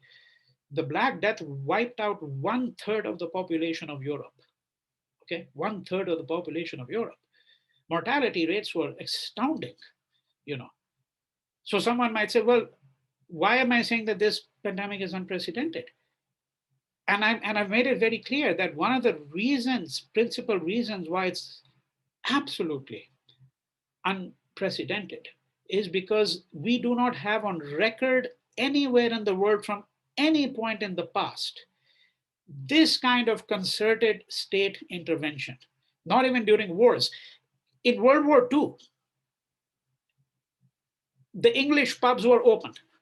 You know, the Nazis would have this blitzkrieg, they'd have these planes, constant bombardment, right? And the people go into the tube, as it's called, that is the underground subway. For those of you who've been in London, you know exactly what I mean. And some of the stations are way down, right? And you know, when the siren sounded, it's all clear, you come out and you go straight to the pub. Now what's happened is everything was shut down for a period of 2 months. The entire world was in a way shut down. Yes, of course, there's online shopping going on and that kind of thing. But what I'm talking about is museums, schools, universities, public offices, streets, everything is vacated. This is because of the extraordinary amount of concerted state intervention. And here I haven't even spoken about airline traffic, because we cannot think about the coronavirus without thinking about its drivers. And the fundamental driver is really the aircraft, right? Which is why the virus has extended to the remotest islands. There are even cases in the Andaman Islands. So all of you in India, I think, would know that if you've been reading the newspapers. There are even cases in the Andaman Islands of coronavirus, all right? So this question of state intervention is very critical, because on the one hand, we are in a situation where it appears that we may need some level of state intervention in order globally, in order to think about how we're going to resolve this issue over a period of time. On the other hand, the problem is that states everywhere are using the pretext of the pandemic to put down dissent. Everywhere. India is no exception. And I won't get into the details, but I think all of you will know exactly what I mean, right? And then finally, I think the third question, I think I forgot to write down the whole question. It was something about missionary zeal for something. Sorry, please excuse me, I don't remember. Can you repeat the question again? I'll repeat the question. This is by Anita Rao. The missionary zeal for public service did not evolve and consolidate Yes, in the yes, Indian canvas in spite of Buddha or Basavanna. Your comment? yes, yeah. Sir, if you can take these remaining two more last questions, because we are going to close at 12:30. Yeah. If you can take two more questions. One is Okay. by Parinita. Yeah. He says, if touch is the most intimate way in which bodies interact, and if touch is always regulated by protocols of social and institutional spaces that bodies occupy, do you think that this pandemic has scrambled these protocols of touch and demanded of us radically new ways of bodily interaction and recognition? The next Yes. and the last one is by Manu Sharma. He would like to know the inconsistent, contradicting nature of Mr. Gandhi on professional healthcare. Mr. Gandhi preferred naturopathy, hydropathy, earth treatment, fasting, dietetics to modern medical intervention, even in the Yes. case of his Even in the case of what, sorry? Hello? I can't hear. Now, can you hear, sir? Now I can. Yeah, I think you got cut off for about 15 seconds. Yes, even in the case of his beloved wife, Gandhi chose palliative care instead of aggressive medical intervention. And Yes. also would like to know about your Gandhi's teaching, which urges to take vow of chastity for essential health, and also his views on illness as embodiment of sin. Yeah, right, right. Once again, let me say, very good questions, all of them. I have done about 6-7 webinars, all on entirely different subjects. One on Gandhi and African Americans, one on Gandhi and Palestine, and so on. This is the best set of questions I've received, I have to say. Very thoughtful questions, all of them. But let me begin with the first of the three, and that was that the missionary zeal for public service, notwithstanding the fact that we have had in our past such figures as Basavana and the Buddha, and of course then Gandhi, that this idea of public service never really took off, you know. And I have to say that in general, I would agree. Although I would have to add this caveat that we would have to study the pre-colonial past much more carefully and intensively in order to understand whether that was really the case.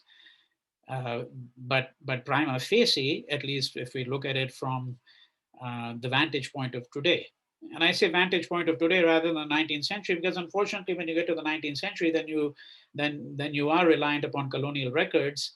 And that doesn't mean that I hold the view that all colonial records are necessarily contaminated. But then you also get such things as Catherine Mills. Of course, it's not a colonial record, but it's from the colonial period, needless to say. And when you look at her book, Mother India, her very controversial book, which is really a wholesale indictment of everything in Indian society, part of that indictment was precisely what is suggested in this question, namely that we don't have a notion of public service. So I think that we would now have to, in order to understand that, I mean, it's not going to be possible for me to elaborate my views at full length here for obvious reasons. But I would suggest that we have to begin with, other than what I've said, we would have to begin with two considerations. The first is we'd have to consider the idea of self and what kind of boundaries we place upon the self and what kind of responsibilities we assume for those outside those boundaries, right? That is, it seems to me, a fundamental problem in India and in Indian thought. That, and it's been noted by many people. And when you go to the colonial period, one of the things that even colonial observers noted, whether they were travelers or whether it was colonial administrators and officials, whole spectrum of people representing that standpoint. But what they all noted very often was that if you stepped foot inside an Indian's home, it was immaculately clean. Even the poorest hut seemed to many people to be very clean. But the minute you step outside that hut in the public domain, it was absolutely filthy, which is a problem that is found in India even today, all the time, right? So in order to understand that, we have to understand the self and how we frame a boundary around the self, right? And what happens to those who fall outside that boundary. The second thing is, there is a long history that many of these, there is a, you see, if we're looking at public health, the public health has two components. One is what people do themselves. And that's the first part of it that I've addressed. The second is what the state does. Right? I mean, if you look, for example, let's just broaden it out for a moment. If you look at the United States, for example, now when we talk about the West, we mean, of course, Europe and the US, Australia, Canada, the white world as well, right? So fundamentally, we are speaking about a common template there. But there is a fundamental difference between the social welfare states of Europe today, or Western Europe today, and the United States. Right? The kind of public health, attentiveness to public health that you have in Sweden or Norway, and not just the Scandinavian countries, all over Western Europe, more pronounced in the Scandinavian countries, the kind of attentiveness we have to public health there, we simply do not have in the United States, which is one reason why it's the absolute decline of public health and the state's intervention there, that is the state providing resources, which is, of course, also in the US completely lopsided because certain communities, such as Black communities and Native Americans, for example, do not get those services. Or if they get them in an extremely watered down version, right? So this is the second part of that. And part of the reason has to do with the suspicion of the state. Now, that is that the state never really was there for the people in India. I think that this is a fundamental proposition that I would really put before you. And certainly 18th, 19th century and thereafter, that's the case. One of the things I love is to study is the Hindi cinema. That's where when I was introduced, one of my books was mentioned, Diwar, based on, of course, a famous 1975 film with Amitabh and Shashi Kapoor. and that famous, dialogue that takes place under the bridge, mere paas maa hai, right? That which is now part and parcel of the Indian imagination, because there have been thousands of parodies and all of that. But the Hindi film is very interesting to look at, because in the Hindi film of the 60s, 70s, and 80s, I can't tell you how many films there were, thousands, where the police always arrive too late. That is, a hero has caught the villain on his own, bashed him up to pieces, and and then at that moment, the state arrives. They were completely absent before.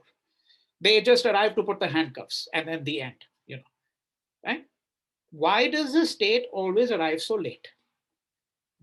That's what I'm trying to really talk about, is this, that the state was never really there, in a way. Right? So these are the two components.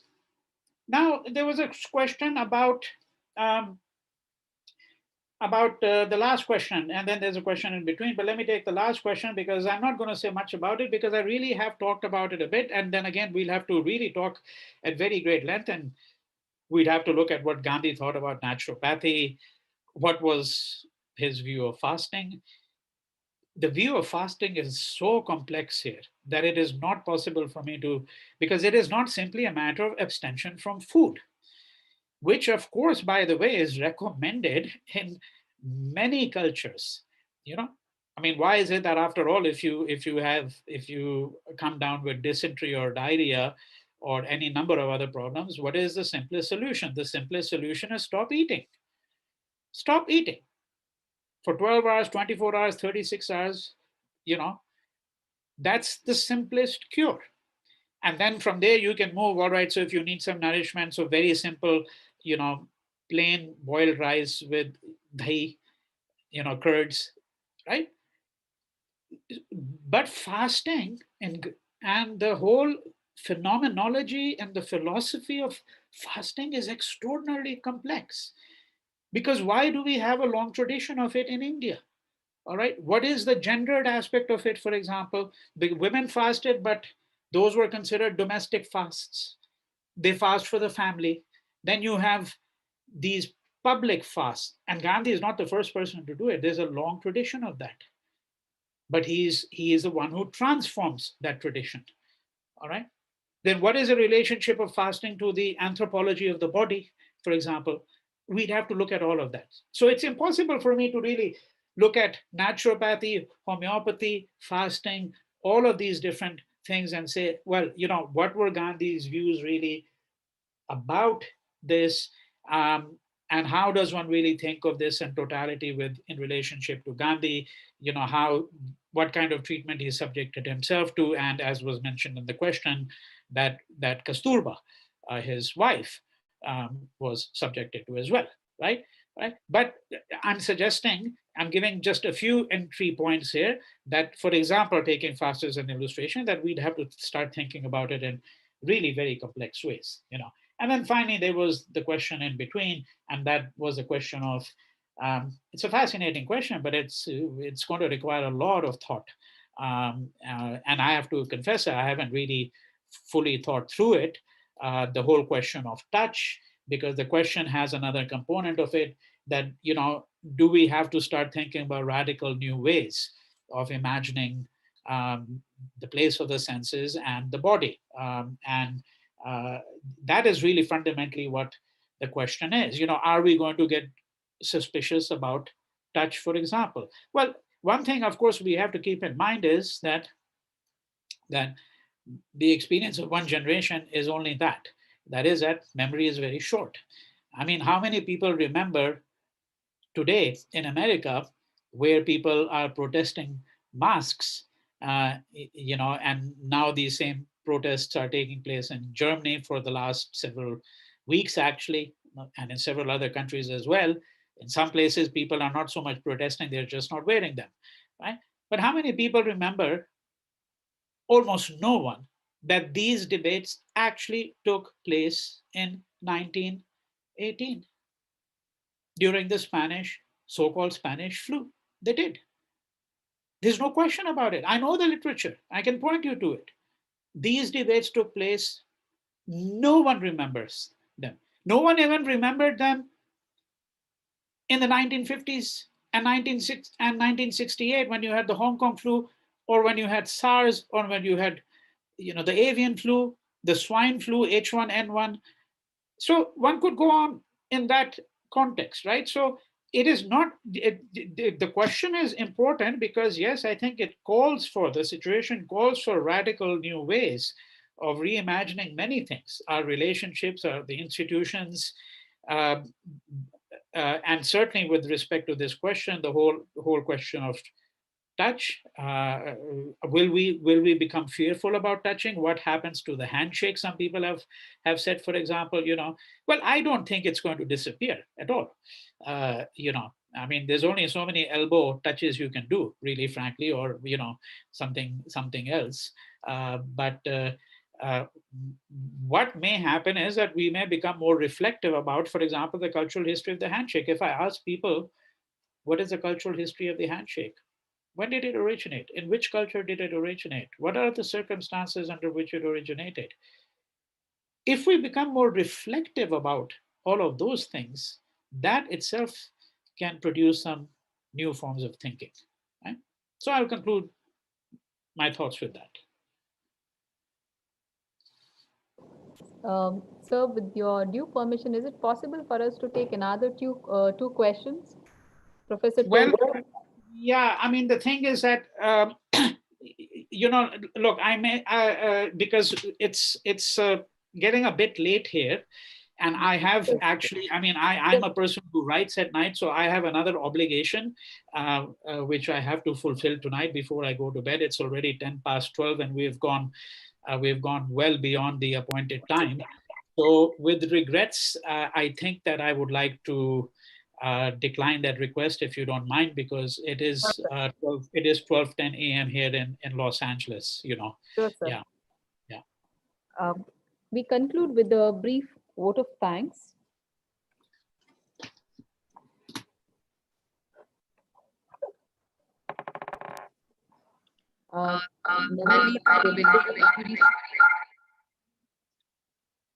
Gratitude makes sense of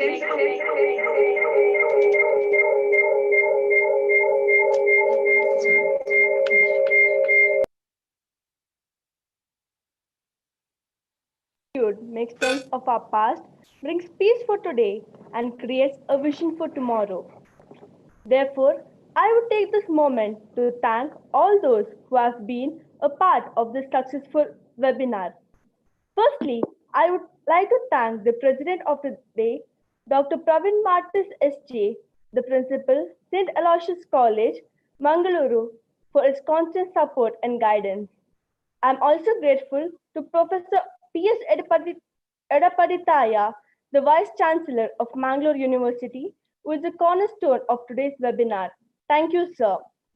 I acknowledge my sincere gratitude to Professor Vinay Lal, an eminent historian and Gandhi scholar, University of California, Los Angeles, for spending your precious time and giving us insight on Gandhi and the ethics of nursing, a pedagogy of care in times of coronavirus. Thank you, sir. I'm grateful to Dr. Norbert Lobo, the Director of Admin Block, Dr. Rosvira D'Souza, Dean of Arts Faculty, HOD of Political Science Department, the organizers, Ms. Maria Shaila D'Souza, Mr. Alvin D'Souza, and Dr. Joyce Lobo from the Department of Political Science, and Mr. Dinesh Naik and all the members of Arts Faculty, St. Aloysius College, and from Nehru Study Center for organizing this webinar and toiling tirelessly for its success. I thank Professor Rajaram Tolpadi, Director in Charge, Nehru Study Center, Bangalore University, and Ms. Nayana for your coordination and also for moderating this session. I'm thankful to Dr. Divya Shetty from the PG Department of Chemistry and Mr. Ruben from the Department of Journalism for your rendition. I express my gratitude to Dr. Ronald Nazareth from the Department of Chemistry for facilitating Zoom platform, Mr. Royal D'Souza and Ms. Satish Nayak from the Department of Computer Science for your technical assistance and digital support. I am also grateful to Mr. Godwin Coelho and Mr. Anil from the Maintenance Department for your cooperation. I thank Ms. Ria Montero for meticulously hosting this webinar. Last but not the least, I thank you all for taking active part in this webinar. Participants, kindly note the feedback form. Link of the feedback form is put in the chat box. So kindly fill in your details and submit it, and you will receive your certificates within 1 week from now. Thank you one and all. Have a great year. Have a great day ahead. Thank you very much.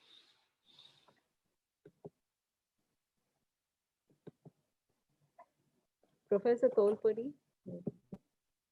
Thank you. Thank you, Vinay. Thank you, sir.